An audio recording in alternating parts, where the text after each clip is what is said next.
Hello, hello, hello. Good evening, good morning, good afternoon, good night to you. If you're joining in me from Sydney, Australia, it's about, I think, about late midnight here in Bangalore, India. It's 7 o'clock. We're doing a live today, and I'm joining Phillipa Butler, a chartered physiotherapist, a certified Pilates instructor, a certified Hatha Yoga. I've always wanted to learn Hatha Yoga, and she's a meditation teacher. And if you're in New York, it's probably early morning, so good morning to you. This is the Menopause Initiative where I decided to bring a little bit of information across to you about the wisdom of menopause. And at our nutrition clinic, at the Core Nutrition Clinics where I practice as a nutritionist. Now, if you don't know who I am and you've just kind of stumbled upon this video or this live stream, well, that's amazing. I am a nutritionist. I work with a lot of celebrities in the continent of Asia. And these celebrities include sports athletes, include film stars, industrialists, and many a times very, very, very successful business women. Now, today's talk is merging the fields of exercise and diet and nutrition. So I've got a guest who's probably just had a lunch. In India, if she was here, she would be called Dr. Phillipa Butler as a chartered physiotherapist. So, Phillipa, are you around? Have I got a connection through to you? Yes, you certainly do. Hi, good afternoon to you. Hi, good afternoon to you, Ryan. I'm joining you virtually with a cup of tea. Mine's chamomile tea because I got to sleep in about 3 hours. Have you had your cuppa today? Well, I've had a few cuppers already, but water only for me this afternoon.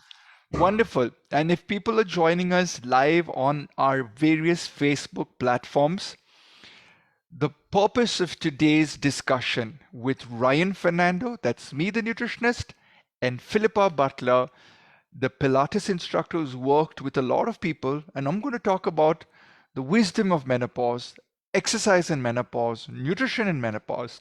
So, strap on, let's get seated and discussing on this whole concept of menopause.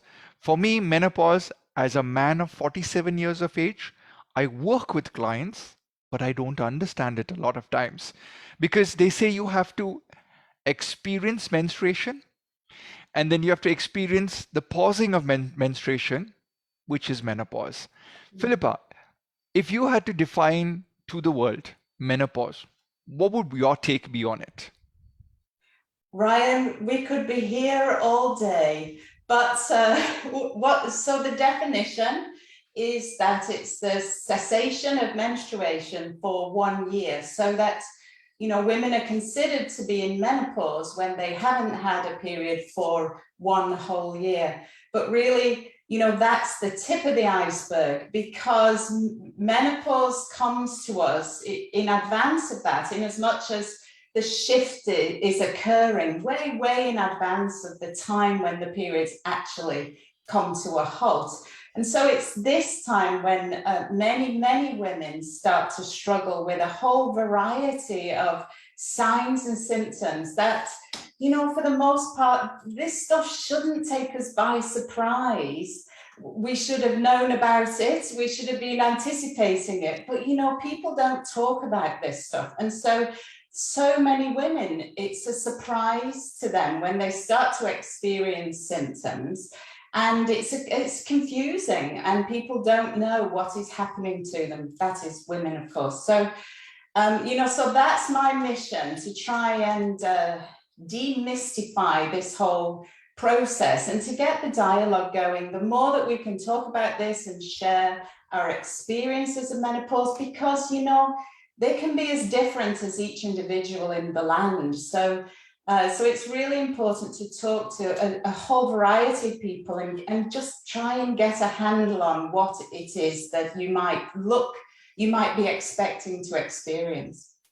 As a clinical practitioner with diet and nutrition, for me, when clients sit across the table and they do come, most women come for fat loss. Well, first they come for weight loss.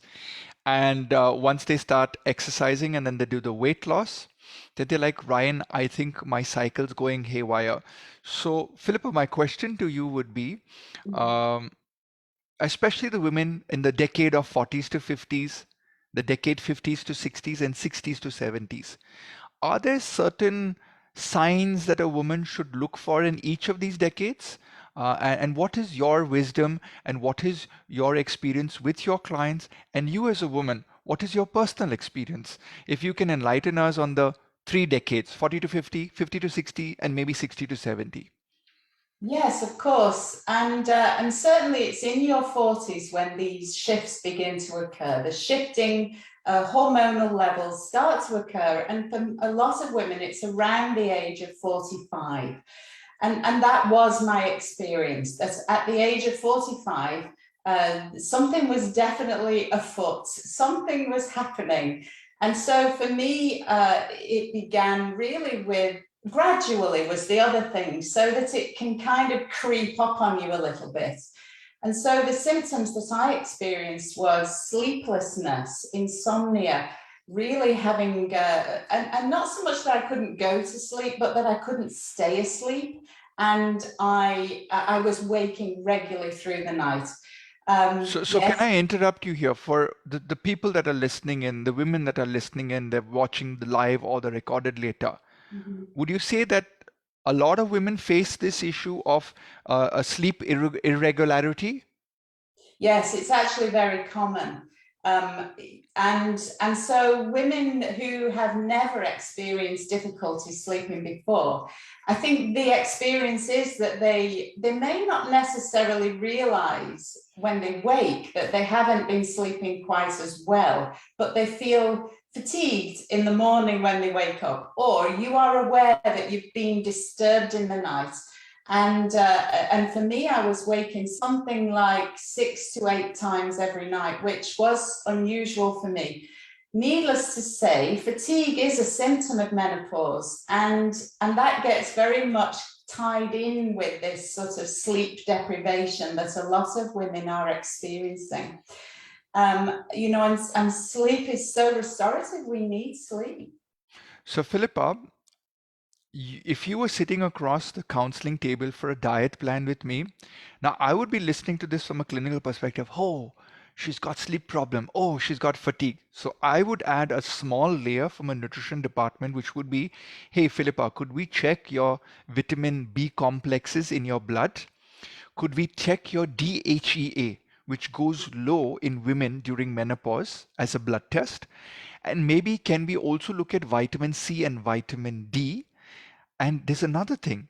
As you're growing older, you tend to deposit more fat around your abdominal area. So when you lie down, so if you're standing, when you lie down, your gut tends to push up on your diaphragm.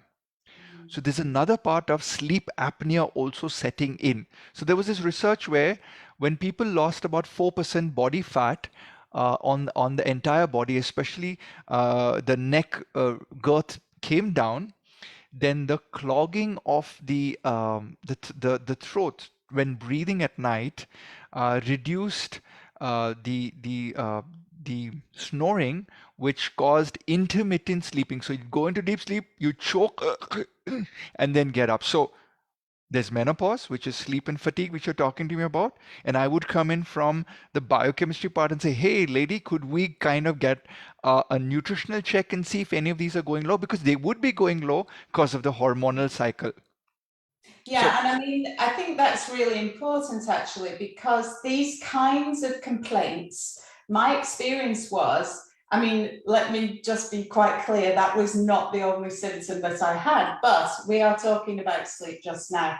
And so if you did go to your doctor complaining that sleep was disturbed or disrupted, first of all, they may not even acknowledge that menopause is a feature. And secondly, it's unlikely that you would be in any way investigated in the true, first true, instance. very, very, very, very true. Because it's like, oh, it's okay, it's part of your age and stuff like that. And for me as a nutritionist, I'm looking at the biochemistry cycles. So there is a fluctuation between cortisol levels, your estrogen levels, and all of these, and they're all interlinked. But there are some quick tips and fixes that I would give women out there, which would be one, chamomile tea. Research has shown that chamomile tea gives you a deeper sleep. Have a chamomile tea about 3 hours before you're going to sleep. That's one. Second is kiwi fruit Oh, yeah. and walnut and tart cherries. These three are nature's sleeping aids. They contain a higher level of melatonin as compared to other foods.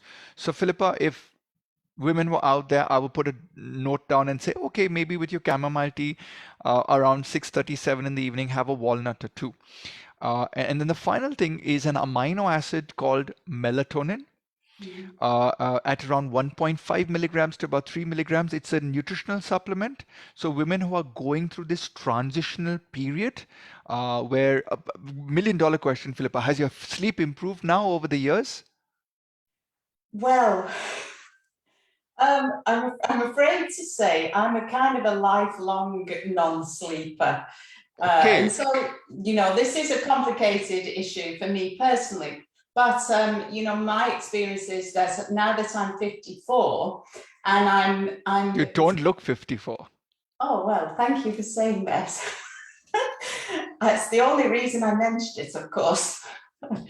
Yeah, so I'm well through that time now in the perimenopausal fluctuating period. And so, yes, there is a suggestion that symptoms can settle after that time. And so certainly it is much improved in comparison to how it was. But, I have to be perfectly honest, Ryan, and tell you that I had to resort to hormonal replacement therapy for me to be able to get to that place. And and so you can see that I'm not carrying weight around my neck, and I'm hopefully you can see I'm not carrying weight around my middle.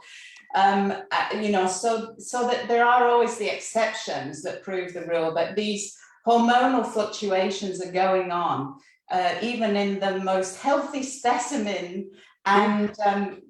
So it is important to be able to have access to this kind of information, which is why I'm here chatting with you today. Awesome. So, for anyone listening in, we're talking about sleep fatigue. It could be linked to your B12 deficiency. It could be linked to melatonin deficiency. In fact, Philippa, I'm working with Dr. Stephen Dominic, who is a very famous doctor from Austria, who's written a book called The Alkaline Cure.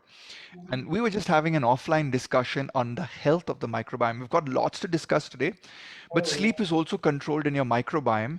And your Mhm. microbiome, which is all that bacteria in your gut, nearly 2 kgs of it, and trillions of them, actually chomp on your food when you feed it. And during the transition from perimenopause to menopause, there's a lot of gut imbalance because of the hormonal fluctuation. In fact, women have told me that when they are in normal menstruation cycle in younger years, during the periods of menstruation or the days prior to menstruation, they do have bloating. Some women come to the extent of even having loose motions during their periods.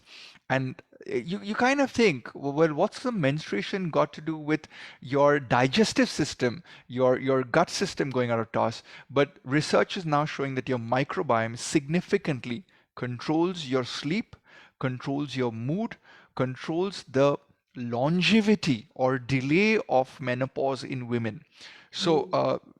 when you talk about hormonal therapy, I'm thumbs up when it comes from a doctor.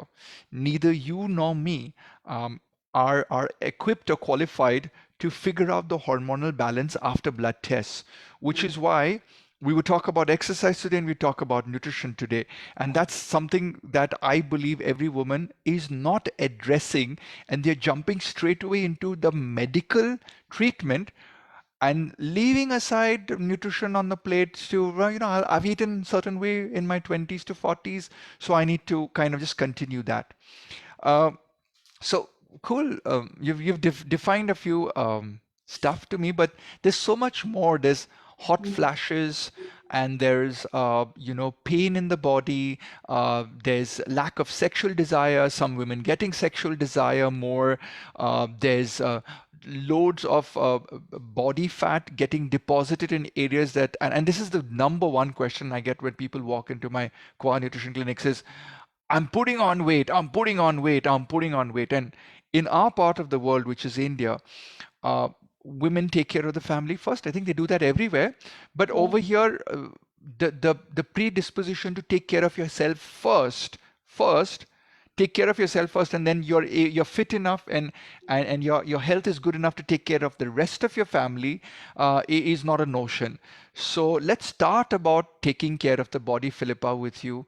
What are the things that you are advising women beginning to start perimenopause and getting into menopause? How important is exercise for them? Well, it's absolutely crucial. It's crucial at every stage of life, but never so important as in midlife. And actually, we can gain as much, if not more, if we take up regular exercise in the middle of our lives than if we'd been doing it all along. And so, this doesn't age doesn't have to be a barrier, is what I would say. And the thing with exercise is, for some people, it's a dirty word. For me, it's my absolute and utter passion. And it's something that I've done for my own health and well-being for the whole of my life, since I was a child, in actual fact. I was inspired to start sporting pursuits when I was only a child, and that was because of my family influences. But for the most part, women and sport, it tends to be that if you do sport as a woman, it tends to go into a decline after the school years. And for the majority of women, exercise is not necessarily a feature of every day. And that, women are busy, like you said, they're busy taking care of everybody else. And it's really hard to carve out time for yourself in the middle of the day or in the evening or, whenever it is. But it's so, so important. And so my mission is to share the power of movement with as many women, as many people as possible. And for me, my passion is Pilates. It was my first love. When I came to Pilates, it was about 16 years ago. And I came to Pilates because actually I hurt my back when I was working as a physiotherapist. And it was something that a colleague of mine introduced me to in the physiotherapy department, therapeutic or clinical Pilates. And so that started me on my journey with Pilates. And, I had my first training course only a weekend. And at the end of the weekend, my back pain was feeling a whole lot better. And I was kind of like, oh my goodness, this is So, incredible stuff. so Philippa, because we've got quite a number of people watching in, Oh, I don't know what is Pilates. What is Pilates? I'm hearing this term for the first time. I'm a nutritionist. What is Pilates? Is it a dance that I do or something like that? no, well, do you know what? Joseph Pilates was a gentleman, and he was German by descent. And in actual fact, the majority of his career was spent in New York, and he did work with prima ballerinas. So there are quite a few dance influences in Pilates. And Pilates is really just a series of exercises, but Pilates is much more about the how. How do we move? How do we do these exercises? Pilates is about body position or body alignment. Pilates is about core activation or the core muscles. And Pilates. why is this important for women in menopause? I mean, why is the core important? As a physiotherapist, could you tell me? Because when I tell my clients as nutritionists, you need to do Pilates, you need to do yoga. Do you know you're growing older and your fat is getting larger and larger and your muscles getting smaller and smaller? And muscle is the only age reversible organ for a woman going through menopause. So if she can grow more muscle, Yeah. she would she would hold back on the fat growing out of range. Mm. So tell me a little bit more about how Pilates is going to help the core and stuff like that. Well, because we apply the mind muscle connection and specifically to the deep layer of muscles that surround the spine, the center of the body. And if we can, because those muscles actually, the core muscles for the most part are stability muscles. And they're muscles that automatically should switch on as we go about our daily lives. If you stand on one leg to reach a high shelf, without the core, you would fall over. So those muscles are automatic, but for lots of people, they kind of forget how to work. I'm thinking of a woman who's 55 reaching up on and to take a bottle off the shelf in the kitchen. And Yeah. is this where the hip problem and the bone problem, and I fell down and broke my hip later, is it linked to menopause? And can we then maybe discuss with all our viewers how important it is to maybe muscle train, weight train, and then you have, Philippa, I see you right now as a card dealer.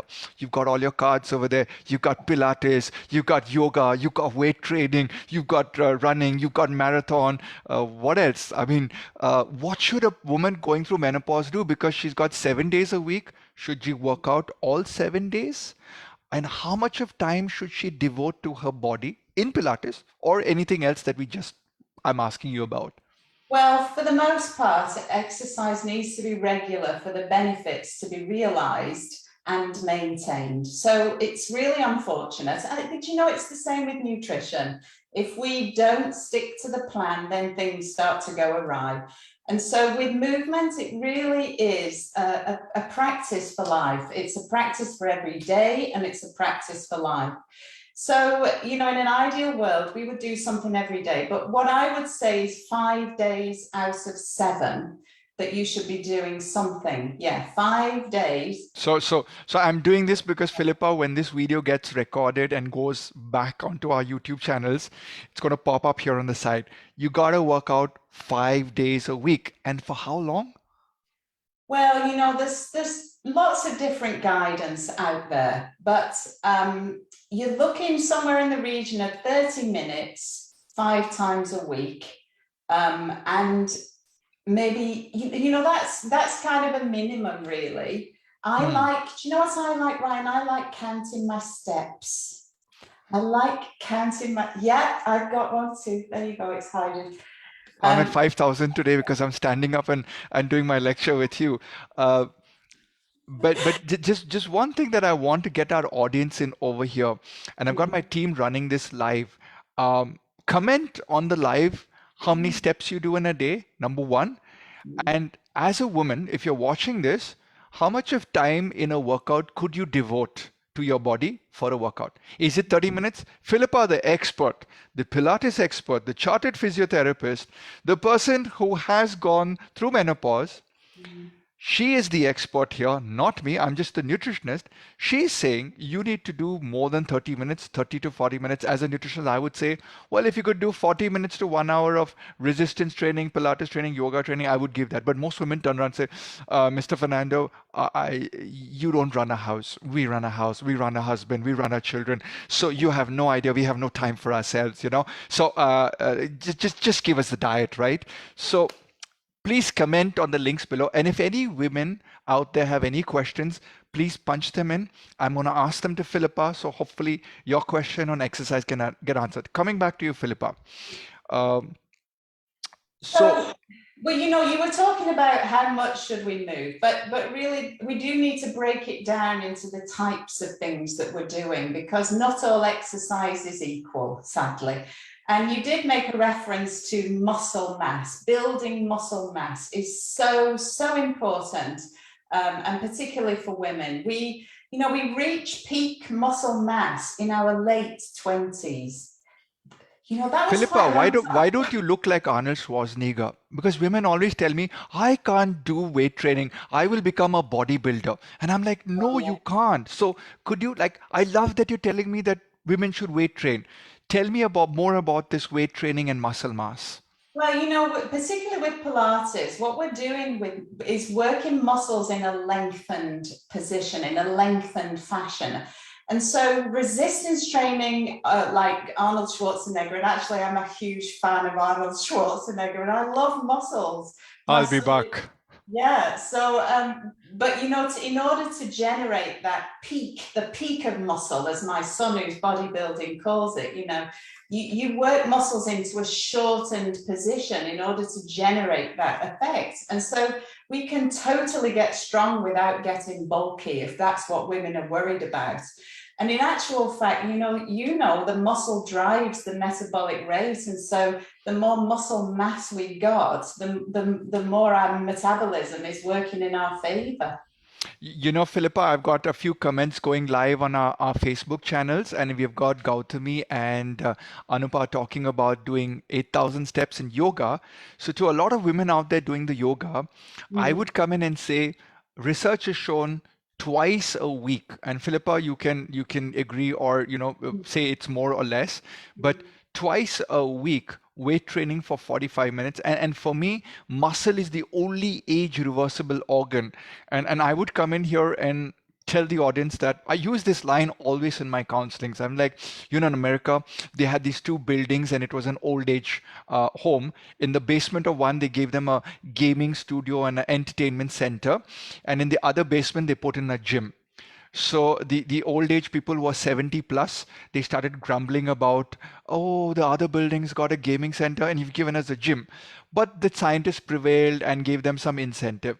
And they took biopsies of the quadricep muscle. The quadricep muscle is the muscle, above, just near your knee. And they found out, they did it for both the groups. And they said, okay, the group that had the entertainment center, hey guys, hey ladies, all of you old people, enjoy yourself, watch TV, play games, play bridge and stuff like that. Another place, they made them do leg extensions, which is basically an exercise, and they walk them through a 40-minute, 3 times a week weight training regime, and another 3 times a week slow walking on a treadmill. 6 months later, Philippa, and everybody who's tuned in, 6 months later, these average 72-year-olds, the group that was entertained, their muscle biopsy grew older. mm, But the scientists were astonished when they took the muscle biopsy of the group that started weight training. They had regressed by 6 years in age in the muscle biopsy. So for me, that is proof in the pudding saying to everybody going through menopause, mm. pick up a set of dumbbells, pick up a set of resistance tubes, find a person like Phillipa Butler. I'm going to be putting her contact details, her website, so you can email her, you can get in touch with her, you can watch her online videos, her online classes, and figure out how you can do more what I call as muscle training. Philippa, back to you. Any other words of wisdom from the exercise world? Well, you mentioned that 2 times a week. So it's 2 or 3 times a week to do resistance training. It's 2 or 3 times a week to do mobility, flexibility type training. What is Uh, mobility? Mobility, well, improving the Is it range of, dancing? well, it could be, like I said again, but it's basically the amount of movement that you have in each joint in your body. And, in an ideal world, we should put every joint in our body through its full range of motion every day. And, I can pretty much guarantee nobody's doing that. But if use it or lose it, as the saying goes, it's absolutely and utterly true. There's I no, love that line. Use it or lose it. So yeah. we are talking about this to women. Women have fat, women have bone, women have muscle. Mm, If you don't use your muscle and if you don't stimulate your bone to become denser through resistance training, you're going yeah. to lose it. These are wise words from your certified Pilates instructor, Philippa Butler. Now, Philippa, I want to bring in something about nutrition over here. Mm, Research has shown that most women want to take up dieting when they go through menopause because they're yes. putting on weight, Yeah. right? Yeah. They're gaining weight. First thing to women who are much younger, not going through menopause right now, this is a fact. Women will gain 1 to 2 kgs or 2 to 4 pounds of weight in any given day, in any given month when they're going through a menstruation cycle. So the first thing I advise women is do not stand on the scale first thing in the morning and oh my God, I've gained 1 kg of weight, and then you decide whether that's a bad day or that's a good day. So this is the first perspective of controlling your body from a nutrition expert and from an exercise expert. The fluctuation of 1 to 2 kgs is natural. Number one. Number two, from a nutrition perspective, when people go on a diet and they lose weight, they are not aware of the percentage of body fat and the percentage of muscle. So, my recommendation to every woman out there is gift yourself this Christmas a weighing scale. And when you're buying that scale from the department store, say, hey, buddy, does this weighing scale have a body fat percentage calculator? And will it tell me my muscle mass? Does it sync to my phone so I can get that data? And does it tell me my visceral fat? Visceral fat is the fat around the organs, which for most menopausal women is the biggest threat for cardiovascular disease and hypertension. So if you can keep your visceral fat down in the single digits, so you have 1, 2, 3, 4, 5, 6, 7, 8, 9. So up to 9, if I meet a woman, I'm like, don't worry, ma'am, it's absolutely fine. If you walk 10,000 steps a day, 10,000 steps a day, that's weight maintenance. Oh, Mr. Ryan, I walk 6,000 steps a day, I walk 8,000 steps a day, but I'm not losing any weight. 10,000 is weight maintenance. If you want to eat into your fat, you've got to go beyond 10,000 steps. Now, Philippa and I and you all use cars today. We use elevators. So we've got to take the time out, because if we don't use it, we're going to lose it. Lose it. Yeah, I mean, you know, the first thing we should do is think about composition, as you say, because weight is a very crude measure. You know, just on its own, it's a number, like you say, and it fluctuates on a daily basis. I really am wanting to encourage people to think about how they feel, and you know, weight training, it's going to really shift that brain chemistry. It's going to make us feel better. When we feel better, we're more motivated to stick to the healthy life choices that we know we need to make. And so, you know, the thing that I've experienced for my own self is low mood with menopause. And that can really fuel that cycle of mood and low mood and retrieving food from the biscuits barrel that maybe isn't quite as healthy as we would like. So boost your mood with movements is the other thing, you know. So that's a very valid point. Boost your mood. And I think every woman who goes through menopause will have the fluctuations of the mood. Research is showing that exercise plays a key role in balancing cortisol levels and blood circulation too. Um, I've actually seen very, very fit marathon runners, very, very fit people like Philippa, who are instructors. Um, they understand that they can use exercise as a drug. It's a very powerful drug. Exercise is a very powerful drug. In fact, the reason I got online with Philippa is that I've understood that yoga, Pilates, these are very powerful for women in terms of the core strength, the bone strength, and even something like yoga, which your different poses actually massage your internal organs. And I think even you, the audience, knows that exercise is important, but I think there's a slip between the cup and the lip in terms of, do I have the time? Am I making the time for my body? And how important it is. So today, me and Philippa teamed up to try and convince you that, like you spend time getting a shower, like you spend time visiting the parlor, like you spend time doing your shopping, like you spend time maybe tucking your kids in, like you spend time going for a walk with your spouse, you need to have your me time. And your me time is not only maybe having a cuppa, but your me time is also saying, let me get to the gym and let me become superwoman.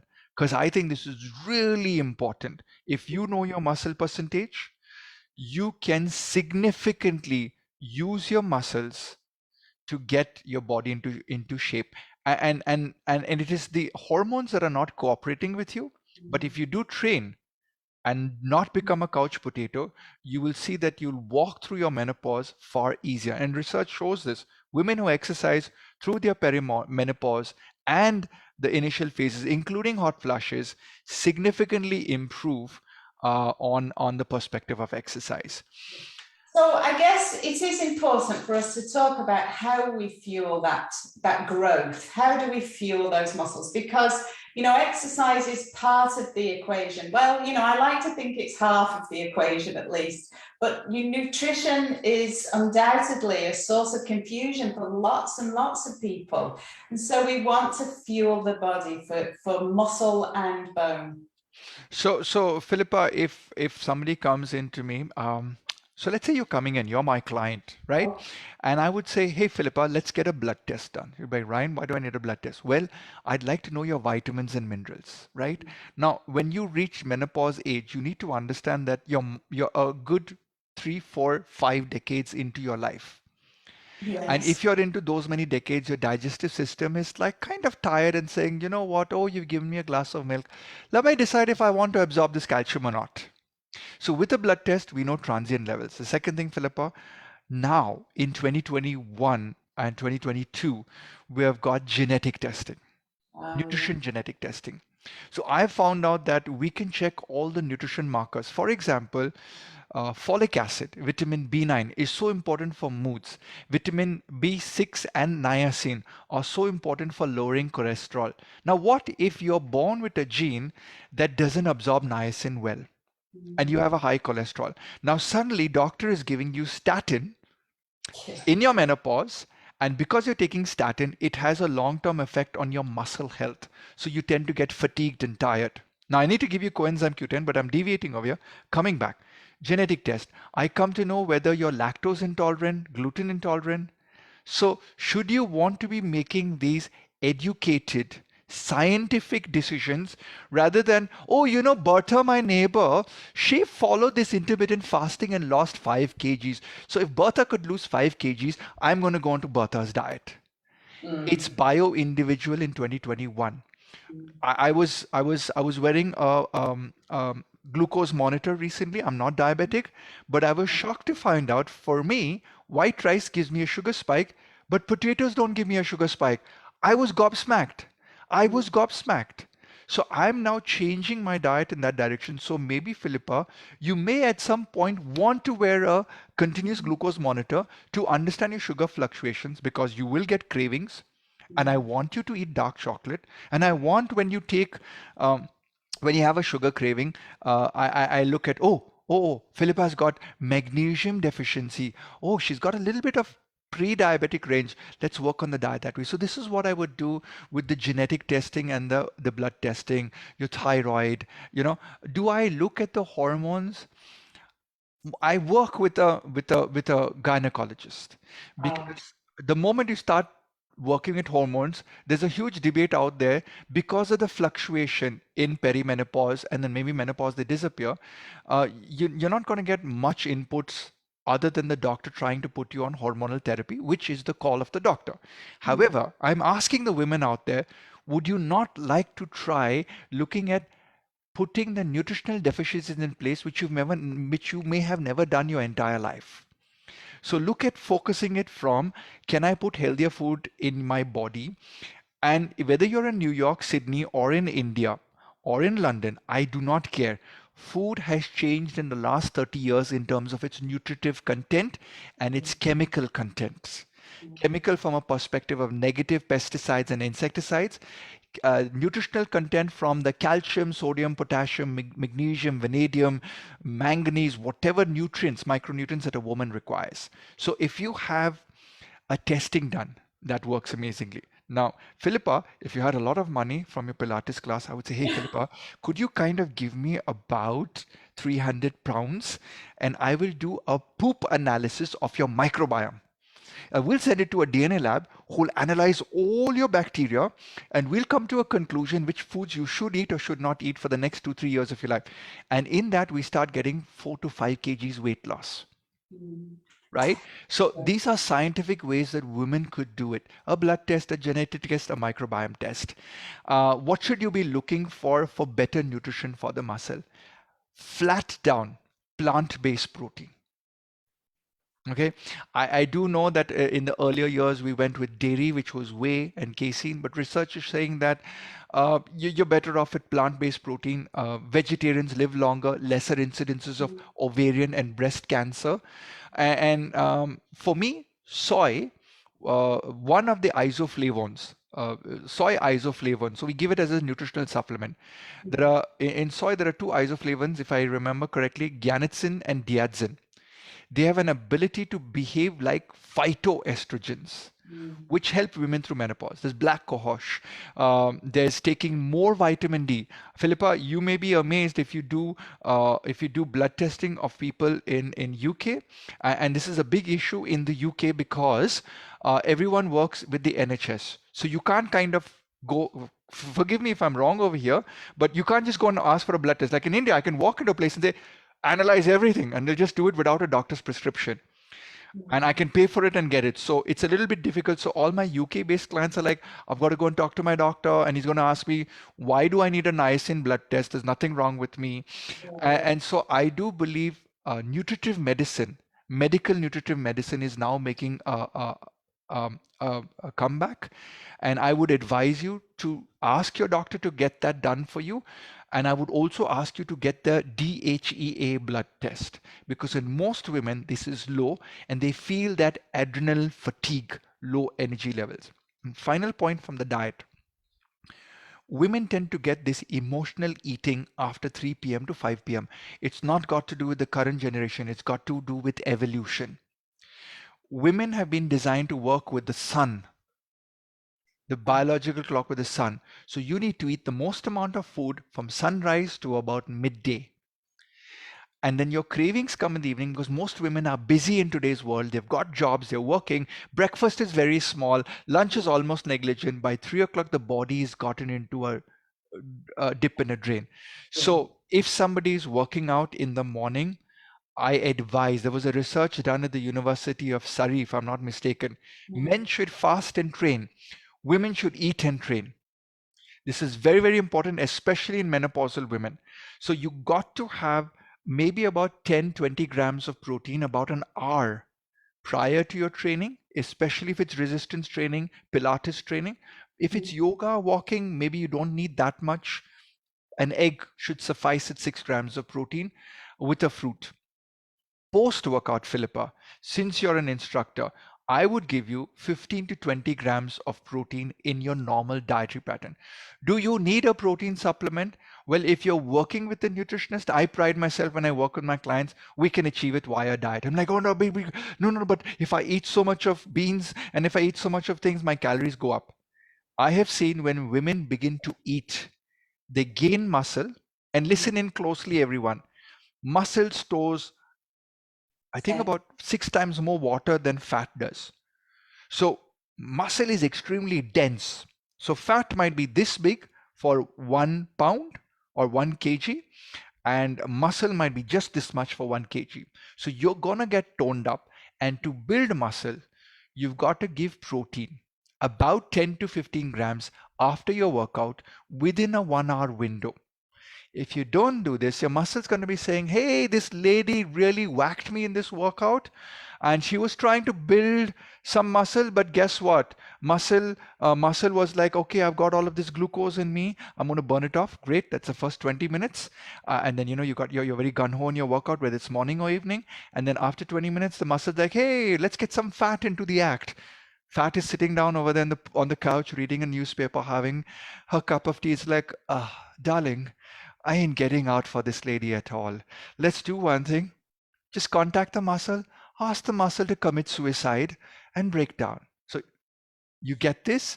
As you start doing weight training, your muscle's going down because your diet's not correct. So I need you to get that protein to get your muscle up. And it's the muscle that takes that baton In India, we call it a lati, and it beats the fat into submission. Now, all women say, oh, wow, this is really good. I'm going to start working out really well tomorrow. But from a perspective, you can lose about 20 grams of fat in a day, which is about 600 grams per month. I want 3 kgs of fat loss, Mr. Fernando. I am not paying you the big bucks if I don't get 3 kgs of fat loss. It's metabolism, it's not economics. It's as simple as that. Phillipa, are you taking any supplements? Well, Ryan, I supplement with vitamin D. In the Western Hemisphere, it's recommended that we take vitamin D every day, particularly between October and April. And I supplement with magnesium. And an all-round women's vitamin is the That's other. very good. That's very good. So I would advise all women get the blood test. A good multivitamin is good. If you're scared about taking a multivitamin, get your physician's advice. When you're looking into multivitamin, your B complex vitamins are very important. Phillipa, you hit the nail on the head. Definitely calcium and magnesium are crucial. One learning that I've had from the gene test in my clinic is that excess of calcium can affect your arterial stiffness or blood pressure direction and plaque formation. So there are certain individuals on the planet who have a wholesome calcium absorption, which means from your normal food, you get enough. So you want to be taking a multivitamin minus calcium. In India, we have 70% of the women who are anemic or iron deficient. Wow. So we want to be taking an iron supplementation. You want to be taking something that's kind on the gut. So the modus operandi when if you walked into my clinic and says, should I take some more supplements? My neighbor's taking this, my colleague's taking that. I would say to you, the prescription of a nutritional supplement is borderline between your nutritional discipline and your nutritional indiscipline. If you're disciplined and you eat the balanced diet under the guidance of a nutritionist, because let's face it, okay? Nobody has ever been taught to eat out of science. We've all learned to eat out of love and culture. Our Yes. parents have taught us at the dining table. My mom's put food on the table, made me like my food. And then as I've gone through life, you watch what your wife makes for you. She wants what to put on the table. So it's very love and culture based. It's not scientific. And I think a woman kind of designs her entire meal plan around her family rather than her own body. So I think when we miss out on the snippets, a supplement really helps. I'm huge on Siberian ginseng. I've seen it works with women with menopause. I'm huge on bioflavonoids. And for every woman that comes in, I prescribe collagen, outright collagen. It's like, Ryan, why collagen? So I was like, okay, when I read the research paper on collagen, it could be bovine collagen, it could be marine collagen. Now they are making variants of plant collagen, but it's got the amino acids, it's not the real collagen, but it should be good enough if you're vegan or vegetarian. Now, here's the story. When I read the research paper on collagen, they found out that fine line wrinkles improve in 6 weeks. Elasticity of skin bumped up by 22% in 6 weeks. And reduction in hyperpigmentation and dark spots drastically dropped by under 5 to 6%. So I'm thinking, lady, you're going to want to love my program. So I can't prescribe makeup to you to make your skin glow. But if I write collagen at 10 grams a day, in 6 weeks, you're going to come back very happy and you're going to be like, Ryan, I want to follow more of the diet. So this is a secret tip that I would give all women. You could make your bone broth soup, which will release collagen into it. So it's called bone broth or collagen soup. You can Google this up on the internet, or you could buy a ready-made collagen, either marine or bovine. Be careful. Some of you are allergic to fish, so you get collagen based from fish source. And to give you food for thought, if you look at the Japanese, the Koreans, they do a lot of stews which are marine based and seaweed based. And if you look at their skin, it's very porcelain like. So you want to take a little bit of input or just Google up, can menopausal women take collagen? What does collagen do to my body? Is collagen safe to take? what is the dose of collagen? Because collagen is a protein. So if this is one gift that I could give to all our listeners today, it would be supplement with about 5 to 10 grams of collagen. Best time to take it after Philippa's workout. You've done your Pilates. Do we need a reformer bed to do Pilates? No, Ryan, but can I just interject on Yes, the please interrupt me. collagen? This is your show and my show. Let's just go and banter because we want to give as much Yeah, information yeah. out there. So, I mean, collagen synthesis, it's not just in the skin, is it, collagen? It's in every tissue. And so muscle, ligament, cartilage. And you were kind of mentioning earlier about, is this why our hips start to ache? Balancing on one leg isn't necessarily going to make your hips start to ache, but the collagen synthesis is affected by the shifting hormones of menopause, and not just in the skin. So, you are potentially more prone to a ligament injury because of this, to a tendon injury. There's definitely research around that. And there's actually the cartilage in that covers our bones in joints such as the knee and the hip can be affected due to this shifting collagen synthesis. And so the quality of the cartilage is affected, it's compromised, and that can lead to degenerative joint changes, and so joint aches and pains and such like. So I think the far-reaching consequences of collagen we should consider as well. It isn't just in the skin, is it? Absolutely, absolutely. Philippa, if, I work with some of the most elite athletes in the world, and when I tell them it's going to work on your joints and ligaments, people are not able to visualize that, whoa, this is going to be the lubrication between my knee and my ACL and stuff like that. And it's the building block protein matrix and all. So I was like, you know what, let's just go with skin because Go with wrinkles. once they're hooked on skin, inside I'm repairing everything and they're going to be like, I feel like $1 million. And then she's like a ballerina at that point and stuff like that. But I think in today's discussion, if there's something that we can safely allow people to take, provided they don't have a food allergy to the source of the food source of collagen, I think collagen would be number one on my list. But in India, Philippa, I have a collagen. I've made a collagen and I actually sell it on a website called supplement.in, because my wife one day pulled my leg and she was having collagen from different brands and she said to me, Okay. these taste really bad and you're such a big shot nutritionist and you talk about all of this. Why can't you design a nice tasting collagen? So I spent 1 year, did a beautiful tasting collagen, but there's an unfortunate problem in our part of the world. Oh, Majority of our population is vegetarian. oh yes, So I yes. want to give one tip to the vegetarian population for those of you who are checking in from India or vegetarian or vegan. Proline, hydroxyproline, and lysine are three important amino acids in cartilage synthesis.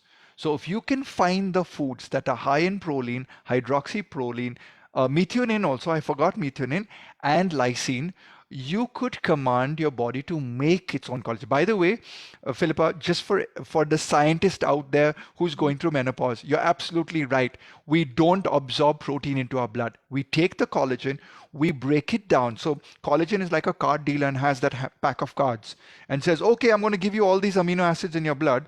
And then your blood takes it to the liver and the liver sends different amino acids, packaged it. And then Philippa's knee is just done like a I don't know what pose, whatever you call, on standing on one knee, and that knee's like, okay, we had a 30-minute class today on this knee, calling up the liver, please send in some amino acid. Yeah, we're sending some amino acids, glutamine's coming in, branch chain amino acid. Oh, branch chain amino acid makes up 30% of a woman's muscle. Philippa, you got to be taking 5 grams of branch chain amino acids during a workout. Oh, Ryan, how should I do that? Well, your liver's going to ask for it during the workout, so just dunk in 5 grams of BCA in your green tea during the workout.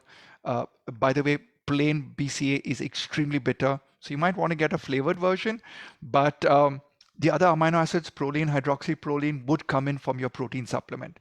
And for women, I would probably do a soy protein or a tofu or a tempeh at least twice or thrice a week to kind of give you the soy isoflavones. Philippa, with regards I to mean, exercise, my brain is totally bombarded at this point with all that information. Ryan, you are an absolute mine of information, honestly. I'm It's going to so I'm going to send this across to you, Philippa, and I'm going to put this on the video. So okay. these are things that people could do from a nutritional point of view, because Philippa, what I want the world to realize is that we tend to turn to medicine immediately to heal us. Mm, Please understand one thing. Before the advent of medicine, the human race died or healed itself. Who healed it? Your own body. mm, And so the evolution has made your body understand the lack of nutrients and the excess of nutrients and the wrong nutrients and the right nutrients. I think if every woman just sat down and made a list, and this is a simple exercise, Philippa, I want you to do before we finish off 2021. Keep a okay. small food diary, write down the foods you eat. Okay? And when you get up in the morning, take a deep breath,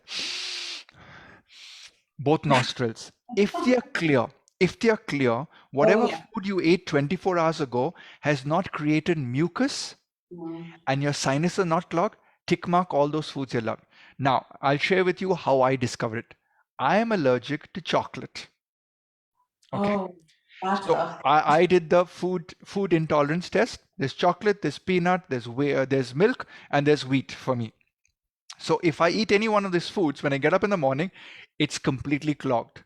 My wife has nudged me 5 times a night that I've snored, right? So I want people to be Sherlock Holmes of their own body. Keep the food diary, right? Mm. Then we have a bowel evacuation. We go to potty, all of us potty on the planet.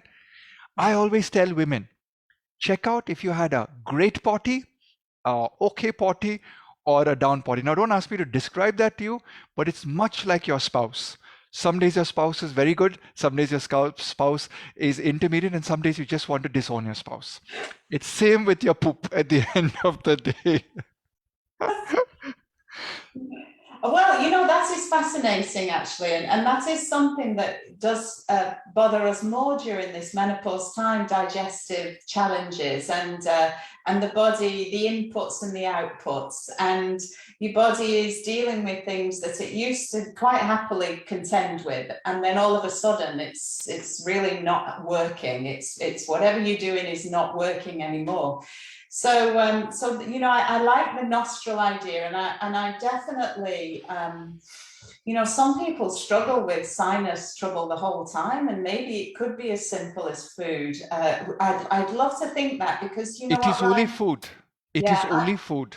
I'm totally on that page with you, that movement is medicine and food is medicine. And if only we could, return to some of these traditional values, herbs and, things ground up from the roots in the garden. I mean, I absolutely concur that if we can listen in and tune in is the other thing with our bodies. That's, we're so busy going about our lives mindlessly, not really connecting with how we feel in our mind, how we feel in our bodies, how we feel in our gut.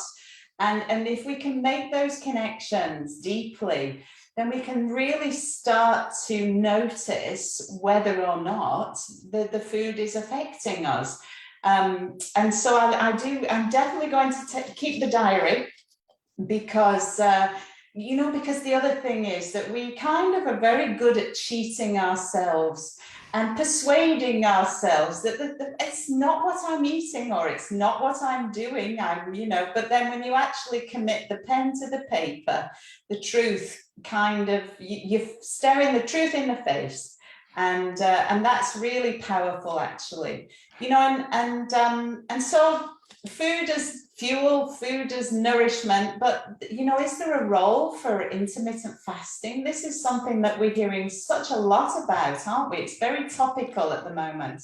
Yeah, so from a menopause point of view, I have the privilege of having a very gifted team with me. We have about 54 dietitians on my team here in India, and we work globally. Uh, they're all women. They're all women on my team. They're just two boys on the team. And for me, understanding the female hormonal cycle, it's at work every day.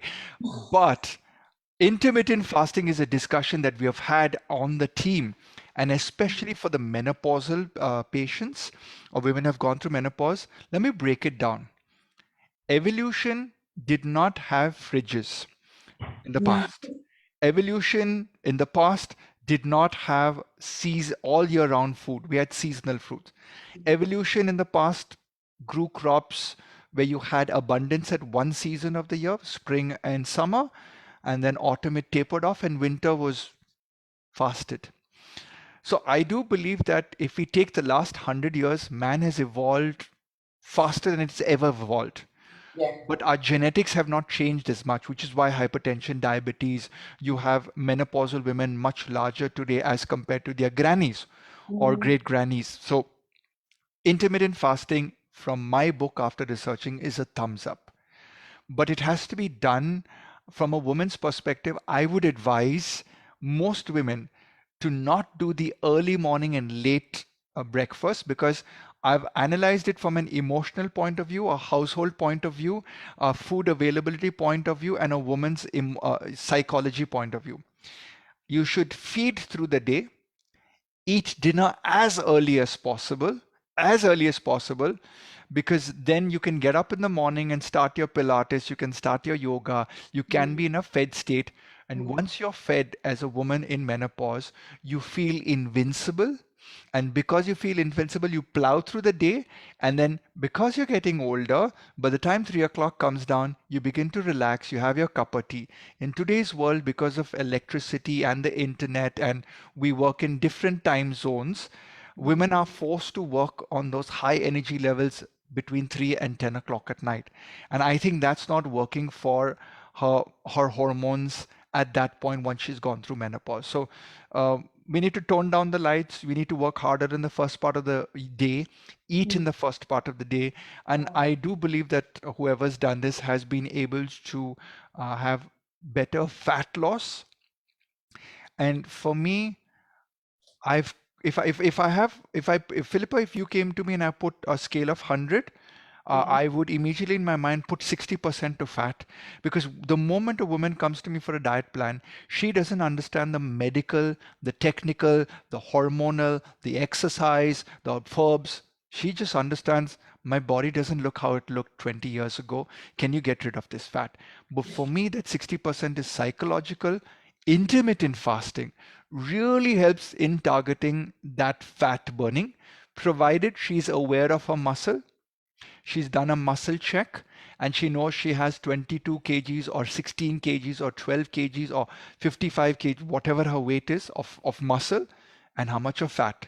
And she takes that muscle and chisels away the fat. And again, Philippa, I tell people, intermittent fasting and exercise, if done scientifically and correctly, not how Bertha's doing it, my neighbor's a CrossFit trainer. Oh, my neighbor's Philippa, she's a Pilates trainer. I'm just going to start Pilates and I'm not going to plan my diet. I'm not going to plan my exercise. I think the haphazard approach would give you haphazard results. And so 1 in 10 women would get hit the nail on head, and she would like, whoa, I got this. And then suddenly all her neighbors are following her diet plan, which is more a fluke than scientific deduction. Yeah. Intermittent fasting can be seriously deep dived by wearing a continuous glucose monitor. Get one of those patches on, work with a qualified dietitian or a nutritionist, and be truthful to yourself with your food diary.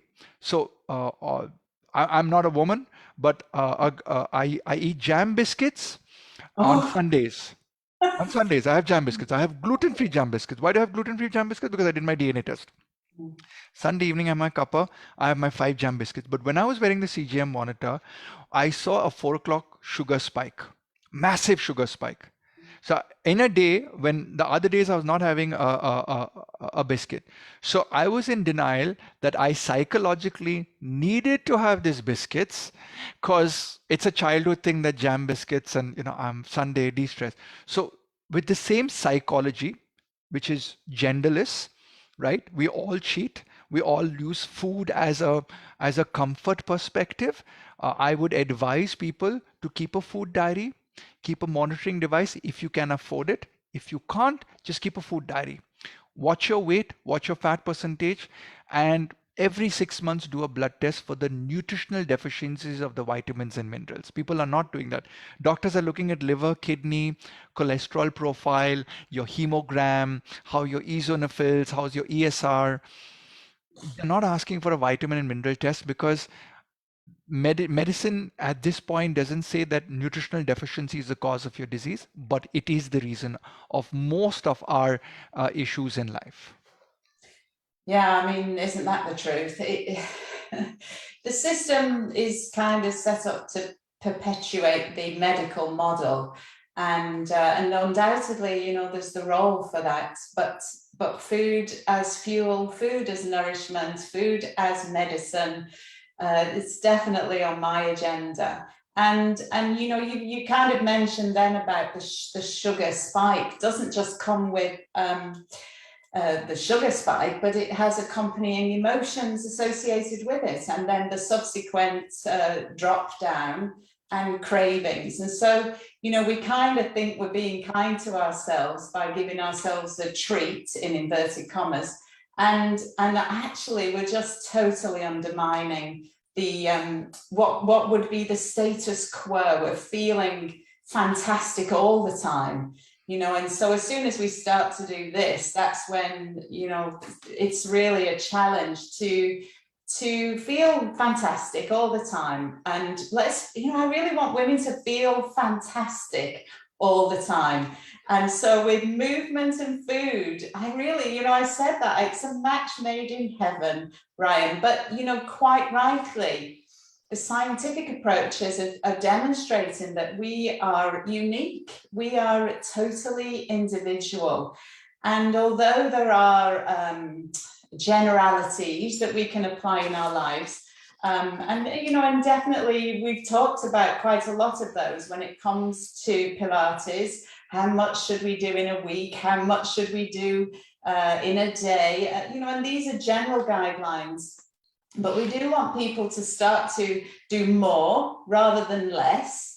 And so we've got to make it manageable for people to, you know, because if we said you should exercise 7 days a week for an hour, then they might just not do anything at all. So we've got to make it manageable for people. But equally, there is that I, as a physiotherapist, tailor the work that I do to the individual needs of my clients' bodies. And for the most part, you can't get to being in your 50s and in your 60s without experiencing some kind of aches and pains or body issues, you know.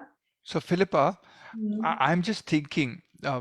when women come to our nutrition clinic, I constantly tell them hire a personal trainer, hire a personal Pilates instructor, hire a personal yoga trainer.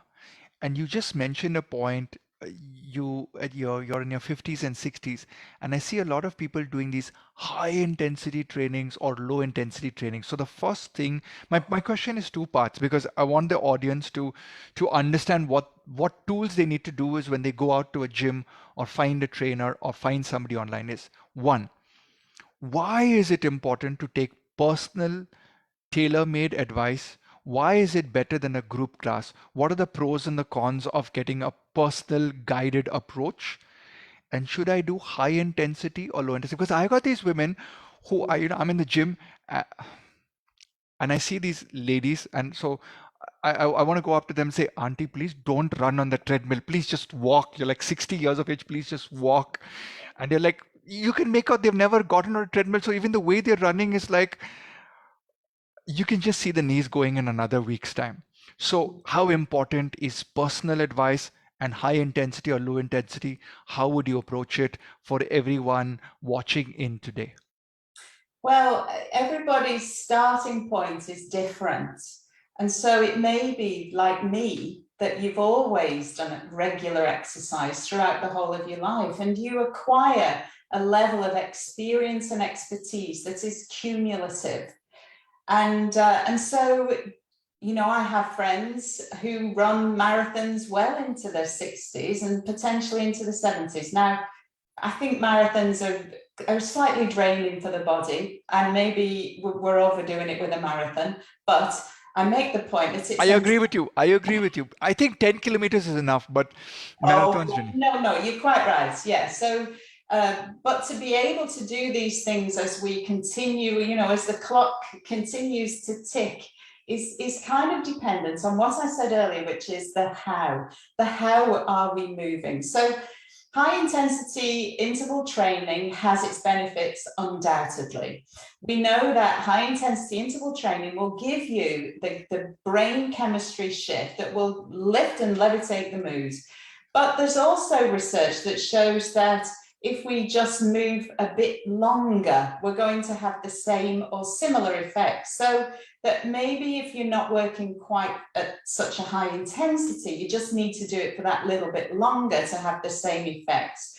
And the biggest thing that I see in my clinic is that people who suddenly embark on a new regime of exercise, particularly over lockdown, I mean, I was horrified with some of the things that people were doing with the online videos, unsupervised. And the next thing, they're on the physiotherapy couch because they don't have the proper form, the proper technique. And and our bodies are becoming less resilient and You're less not able. 20 years anymore. Well, we wish we were, but the reality of the situation is we're not. And our tissues, we may be really willing in the mind, but the tissues are changing. And we What have, what's this? What's that saying? the mind is willing. The spirit is willing, but the That's it. flesh is weak. And I Yeah. think for you as as a physiotherapist, that's so true. Yeah. Philippa, this is some amazing stuff that you've shared with us. That people need to go long. People need to go slow. People need to not injure their bodies. In fact, when I work out with my trainer, I'm 47, and I tell him, I've got a slight pain over here. I'm putting the dumbbell down. Come on, sir, you can do another rep. I'm like, live to fight another day. I'm going to be here when I'm 75 in this gym. So I think my message to everyone out there, because I work with elite athletes and I see them retire because they hurt, a woman going through menopause, you cannot retire hurt, because retired hurt is you on the couch, and it means then I have only the Department of Nutrition to control your weight, which means a lot of restrictions. Whereas if I have Philippa with me, you could enjoy that cheesecake, you could enjoy that Snickers bar, you could enjoy that croissant in Paris with your husband or new boyfriend if you're going through menopause. I don't know, but the whole point is go slow and steady on your body. Mhm. And it's like, I do know that all women on the planet have an immense amount of patience. So Mhm. when they have that patience, I would say have patience with your Pilates instructor. Don't go to her and say, could I fit into this dress in the next 14 days? Because that's when Christmas is coming up. It's like, no, more like 14 months. That would be the more realistic trend. Philippa, we have been going great at this session. We're getting a lot of questions that are coming in. But since our time is restricted, you are a very busy person. I know that, as am I. And it's our Sunday, we want to get back to our families. What I propose is I'm going to ask my team to get all these questions together. We're going to figure out those questions in terms of written answers. And when this video will be recorded and go online on our YouTube channels, we'll put it in the descriptor as our Q&As answered also. So it's a resource for people with menopause, women with menopause, where they can come and understand. And I'll go first. What are my top 5 or 10 tips for women watching in? So, summary. One, get a blood test. Philippa, you're going to come in. What are the 10 tips for exercise? All right. So I'm going first. So I'm thinking from the nutrition department, get a blood test. If you can find out if you can do a nutrition genetic test, get that. If you got a little extra money, get a microbiome test. Okay. So that will really tell us about the gut health. Do a food intolerance, food allergy test, because you're getting older. So you don't want to put the food that's like that. If you have a nagging husband, so think of that intolerant food like your nagging husband, right? So you want to get the nice husband into you, which is, you can't change your husband. Yeah, you can, but if you want, you could change the food very easily. So I'm giving you that tip. Figure out the cranky foods that are irritating your gut, your hormones. Get that out of the way. Weight train, weight train, weight train with Pilates, yoga, walking. Walking is one exercise that burns fat. I have helped women lose 17 kgs of fat in 2 years' time, fit into dresses that they fitted at their wedding time. But it was 2 years of walking. It is not 10,000 steps, ladies. 10,000 is weight maintenance. More you've got, it's like a bank balance, right? Your husband gives you some money, you want to spend it. Over here, you've got a fixed deposit, which is called fat. You need to spend. Spend is your exercise. Eating is deposits. I cannot restrict your eating down to zero. I have to give you food to nutritionally survive. So keep this as a very, very important point during your perimenopause and menopause. You have to eat, you have to take nutritional supplements. My top guys would be a protein supplement, preferably a soy protein if you're not allergic to soy, a green pea protein isolate. There are a few nice brands on the market. Go for an organic plant-based protein. If you're not allergic to milk and you're not in the BRCA family of breast cancer and ovarian cancer, then maybe dairy is okay. So a whey protein or a casein protein. Multivitamin, yes, yes, yes, but check your calcium, magnesium, iron genes. I highly recommend coenzyme Q10 if you're on a statin. I highly recommend that you could use coffee 1 or 2 cups a day if you're a caffeine responder as per your genetic test. If you're a caffeine non-responder, taking caffeine increases your incidences of stroke and heart attack. Finally, vitamin C, collagen and vitamin D should be your best friends. I repeat, vitamin C, vitamin D, and collagen should be your best friends. They are anti-aging, they're great on your skin. There's a lot. You could get in touch with me, Ryan Fernando. We do global nutritional counseling for women. I don't do the nutritional counseling as much as my talented dietitians. I have a few specialist dietitians who deal with the female hormonal cycle. And so if you're facing problems or wherever you are in the world, we can guide you to get the diagnostics done. And then you can work on Zoom with us. Philippa, your top 5 or 10 tips. Well, my top tip is start small and build it up. Because if we start with unrealistic expectations, then we're going to fall at the first hurdle. Have a goal in mind and map out a journey to that goal. So something every day, if we can fit it in, and if not, 5 days out of 7. So somewhere in the region of 40 minutes every day, 20 to 40 minutes every day of the walking you mentioned. But for me, from a Pilates perspective, what I'm looking to do is to build those muscles. And for somewhere in the region of 20 minutes every day, or sorry, 3 times a week, to do some kind of muscle building activity. And so I incorporate into my sessions resistance equipment.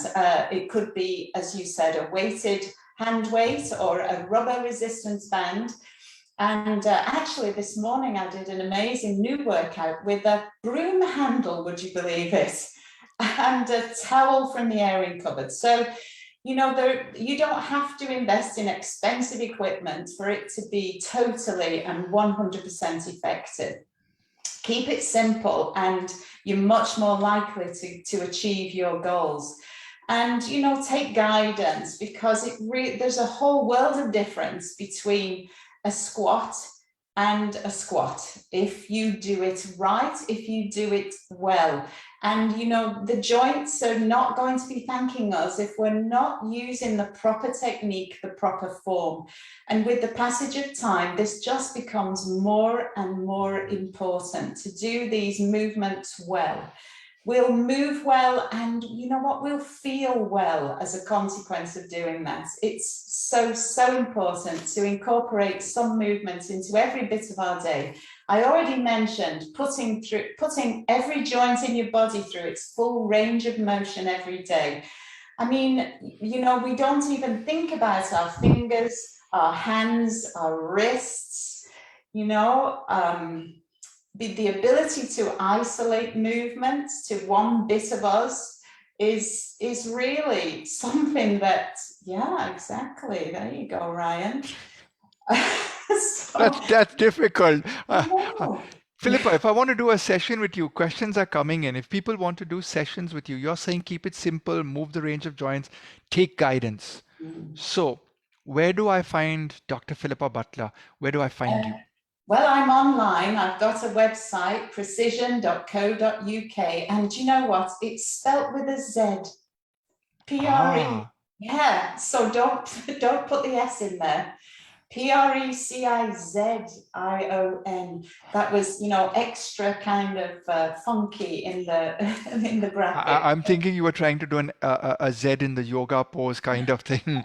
But it's been wonderful having you, Philippa. It's been amazing. I hope people in New York to Sydney, across the world, have access to this. The aim of today to get Philippa on board was menopausal women should work out. Muscle is the only age reversible organ. Your hormones are driven by your nutritive molecules into your life. Get an understanding of the good nutrition that can help you. Get aware. Figure out the lack of molecules in you, whether it's nutritive or hormonal. Figure it out with your doctor. Figure it out with your nutritionist. Figure it out with your body instructor. And once you get that done, figure out the pain points in your life. The pain points could come from exercise, get an expert. The pain points could come from a nutrition issue, get an expert. The pain point, which we did not discuss today, could come from an emotional standpoint. But that's another discussion for another day where we talk about the mind health of women and how they go through that. And we'll get you back on board again, Philippa, when we get the mind coach again. So this has been an amazing, amazing session with everyone. Thank you for tuning in. As in traditional Indian style and in yoga, we say namaste. Namaste. Thank you so much, Ryan. Thank you, Philippa.